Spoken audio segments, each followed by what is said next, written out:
Hello students, good morning. I am Mukesh Kumar and I welcome you in our online classes. So dear students, today we are going to finish our lesson number 3, the selfish giant.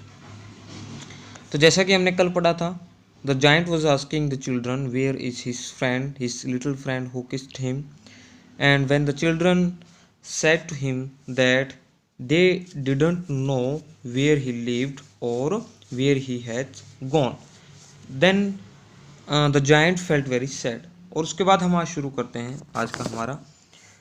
Every afternoon when school was over the children came and played with the giant. हर दोपहर जब school ख़त्म हो जाता, मतलब छुट्टी हो जाती उनकी, तो बच्चे वहाँ पर आते और जाइंट के साथ खेलने लग जाते। But the little boy home the giant loved was never seen again.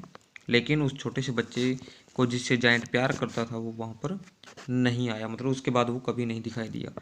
The giant was very kind to all the children, yet he longed for his little friend and often spoke of him. How I would like to see him, he used to say. अब giant जो था वो बहुत ही दयालु था सभी बच्चों के लिए, ठीक है। And yet he longed for his little friend. Longed होता है किसी को भी आप, मतलब स्ट्रॉन्ग विश और डिज़ायर, आपकी इच्छा है, बहुत ज़्यादा आप इंतज़ार कर रहे हो किसी का, या आपकी बहुत दृढ़ इच्छा है उससे मिलने की, तो अपने दोस्त का बहुत इंतज़ार करता रहता। और प्राय, ऑफन मीन्स प्राय, प्राय स्पोक ऑफ हिम, उसके बारे में बात करता और कहता how I would like to say, मैं उसे कैसे देखूंगा। ही यूज टू से, ये वो कहता था। ईयर्स वेंट बाय मीन्स गुजर जाना। ईयर्स जो थे, साल जो थे वो बीत गए। And the giant grew very old and feeble. और जो फीबल मीन्स होता है वीक, और ग्रू ओल्ड होता है बूढ़ा। अब बूढ़ा भी हो गया और कमज़ोर भी हो गया। He could not play about any more. अब और ज़्यादा वो खेल नहीं सकता था। So he sat in huge armchair, इसलिए वो एक विशाल आर्म चेयर में बैठ जाता। As you can see in the picture, this is the armchair where you can set in the relief position your hands. This is known as armchair. And watched the children at their games and admired his garden. और वो देखता किनको, बच्चों को देखता रहता, उनकी games जो वो बच्चे खेलते थे उनको देखता रहता और एडमायर करता अपने गार्डन को। एडमायर होता है प्रशंसा करना, अपने गार्डन की प्रशंसा वो करता रहता था। I have many flowers, I have many beautiful flowers he said. वो क्या कहता कि मेरे पास बहुत सुंदर सुंदर फ्लावर्स हैं। But the children are the most beautiful flowers of all. लेकिन जो बच्चे हैं वो सबसे ज़्यादा खूबसूरत फूलों में से एक हैं। सबसे ज़्यादा खूबसूरत फूल कौन से? ये बच्चे हैं। One winter morning he looked out of his window as he was dressing.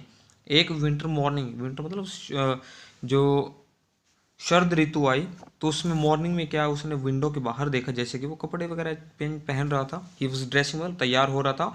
He did not hate the winter now. अब वो विंटर से हेट नहीं करता था। For he knew that it was merely the spring asleep and that the flowers were resting. और अब वो winter से नफरत नहीं करता था, ये कहता, मतलब फॉर ही न्यू, क्यों? क्योंकि वो जानता था it was merely the spring asleep. अब मेयरली जो वर्ड है, इट मीन्स, मेयरली मीन्स क्या होता है? ओनली। वो जानता है कि ओनली स्प्रिंग अस्लीप, अस्लीप होता है आराम करना या नींद लेना। वो ये सोचता था कि जो स्प्रिंग है वो अभी सो रही है। स्प्रिंग मीन्स वसंत ऋतु सो रही है, और जो फ्लावर्स हैं, जो फूल हैं, वो आराम कर रहे हैं, रेस्ट कर रहे हैं। Suddenly he rubbed his eyes in wonder and looked. और अचानक ही वो अपनी आंखों को मसलता हुआ, किसमें? वंडर, वंडर होता है अचंभित, आश्चर्य, हैरानी। वो अपनी हैरानी में अपनी आंखें मसल रहा था और बाहर देखता ही रह गया। It certainly was a marvellous site. और वो निश्चित ही एक आश्चर्यजनक दृश्य बन गया था। साइट मीन्स क्या था? दृश्य होता है। मार्वलस होता है आश्चर्यजनक, हैरान कर देने वाला, आपको आश्चर्य कर देने वाला, अचंभित कर देने वाला दृश्य बाहर था। In the farthest corner of the garden was a tree quite covered with lovely white blossoms. और उसने देखा कि फादर्स्ट, फादर्स मतलब वही दूर कोने में जो एक गार्डन में एक ट्री था, वो घिरा हुआ था, कवर था, मतलब कवर हो गया था किससे? Lovely white blossoms. ब्लॉसम्स क्या होते हैं? फूलों से, वो फूलों से लदा हुआ था। इट्स ब्रांचेस वर गोल्डन, उसकी जो टहनियाँ थी उस पेड़ की वो गोल्डन कलर की थी। And silver fruit hung down from them, और सिल्वर कलर के जो फ्रूट्स थे, जो फल थे, वो उन टहनियों में से लटक रहे थे। And underneath it stood the little boy he had love, और उसी पेड़ के नीचे, उन्हीं टहनियों के नीचे वो एक छोटा सा बच्चा खड़ा था जिससे वो बहुत प्यार करता था। Downstairs ran the giant in great joy and out into the garden. अब डाउन स्टेयर्स मतलब वो सीढ़ियों से जल्दी से नीचे दौड़ते हुए आया, अपने बहुत खुश भी था वो, और गार्डन में दौड़ते हुए आया। ही हैस्टर्न अक्रॉस द ग्रास, हैस्टर्न होता है जल्दी से, ठीक है, इन हरी। अब वो जल्दी से उसने घास को क्रॉस का मतलब, and came near to the child, और चाइल्ड के नज़दीक चला गया। And when he came quite close his face grew red with anger and he said who had dare to wound thee. और जब वो उसके बिल्कुल नज़दीक चला गया, उसके फेस के बिल्कुल नज़दीक चला गया, तो वो लाल हो गया। मतलब लाल का मतलब है कि गुस्से में, वो होता ना जो विद एंगर, एंगर होता गुस्सा, गुस्से में वो लाल हो गया। एंड सेड, उसने ये कहा, who had there to wound दी। अब ये जो वर्ड्स लिखे हैं आपके सामने, ये जो कोटेशन है, ये बच्चों ओल्ड इंग्लिश में यूज़ होती थी, ठीक है। जैसे 18th और 19th सेंचुरीज के अंदर ये जो वर्ड्स थे ये यूज़ होते थे। ओल्ड जो लैटिन लैंग्वेज है वहाँ से ये वर्ड्स उठाए गए हैं। तो मैं आपको एक एक वर्ड की मीनिंग बता देता हूँ। हैथ, हैथ का मतलब होता है हैव, ठीक है। और डेयर मैंने हिम्मत, वुंड होता है जख्म, दी होता है यू। तो अब दोबारा लिख भी देता हूँ ताकि आपको, अब देखो हैट का मतलब यहाँ पर है हैव, डेयर हिम्मत, वुंड जख्म, और दी यू। अब देख किसकी हिम्मत हुई तुम्हें जख्म देने की, तुम्हें चोट पहुंचाने की, ये उसका मतलब था।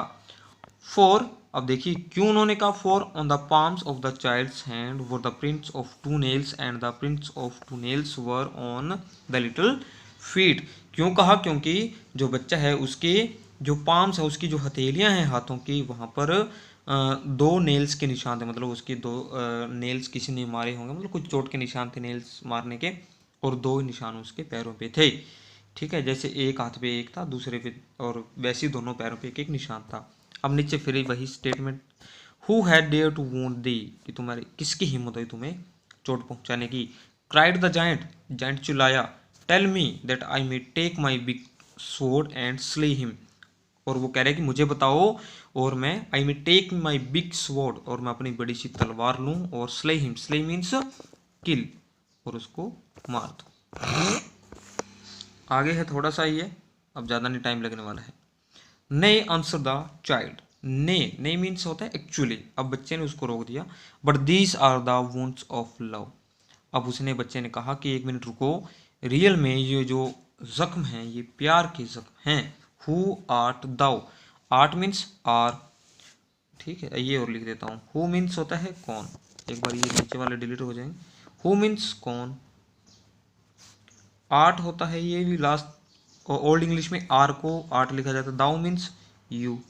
अब देखिए कौन हो तुम, ये जो स्टेटमेंट है, अब बच्चे ने जब कहा कि ये तो प्यार के जख्म हैं, तो who art thou said the giant, giant ने कहा कि कौन हो तुम। And a strange awe fell on him, और स्ट्रेंज, स्ट्रेंज होता है एक विचित्र, एक मतलब कुछ अनजान। ओ, ओ होता है झुकना, फीलिंग ऑफ रिस्पेक्ट, एक रिस्पेक्ट होना। फेलोनिम, उस जायंट के ऊपर एक मतलब एक उसके अंदर एक भावना आ गई रिस्पेक्ट की। And he knelt before the child, knelt तो झुकना, घुटनों पे हो जाना, और वो बच्चे के सामने झुक गया, अपने घुटनों के बल झुक गया। And the child smiled on the giant, और बच्चा जो है जायंट के ऊपर हंस रहा है, उसको मतलब हंसी आ रही है उसको देख करके। एंड सेड टू हिम, और उसने कहा, you let me play once in your garden, कि तुमने मुझे आज्ञा दी। लेट मीन्स होता है वैसे तो परमिशन देना, तो कह रहे कि तुमने मुझे परमिशन दी एक बार अपने गार्डन में खेलने की। Today you shall come with me to my garden which is paradise, और आज शायद तुम मेरे साथ मेरे गार्डन में चलोगे जिसका कि नाम है पैराडाइज। पैराडाइज मतलब क्या होता है प्यारे बच्चों, पैराडाइज होता है स्वर्ग, ठीक है। तो जैसा कि यहाँ पर इन बातों से पता चल रहा है कि जो बच्चा है वो भगवान का रूप था, okay. And when the children ran in that afternoon, और जब बच्चे दोपहर में अपने स्कूल के बाद गार्डन में दौड़े हुए आए, they found the giant lying dead under the tree, उन्होंने पाया कि जो जायंट है वो पेड़ के नीचे मरा हुआ था, मतलब उसकी डेड बॉडी वहाँ पर पड़ी थी, लेटा हुआ था। All covered with white blossoms, और वो पूरा पूरा कवर था, ढका हुआ था, किनसे? वाइट ब्लॉजम से। ब्लॉजम्स क्या होते हैं? फूलों से, सफ़ेद फूलों से वो ढका हुआ, उसकी जो बॉडी थी वो कवर थी। दैट्स ऑल, आपका जो लेसन है प्यारे विद्यार्थियों आज फिनिश हो चुका है। आई होप कि आपको ये जो लेसन है, ये जो मेरी एक मतलब कोशिश थी, मेरा एफर्ट था आपको ये डिस्कस करने का, अच्छे से समझाने का, वो शायद आपको समझ में आया हुआ होगा। अगर आपको और भी, अगर जिन बच्चों ने ये जो लेसन है अभी तक नहीं देखे हैं, तो मेरा जो यूट्यूब चैनल है, जिसका कि लिंक मैं आपको अभी भेज देता हूँ, इसी लिंक के आप जाने के बाद चैनल पे जाना और उसमें देख लेना, ठीक है। तो जिन बच्चों ने नहीं देखे हैं वो ज़रूर देख लेना। Thank you, have a nice day.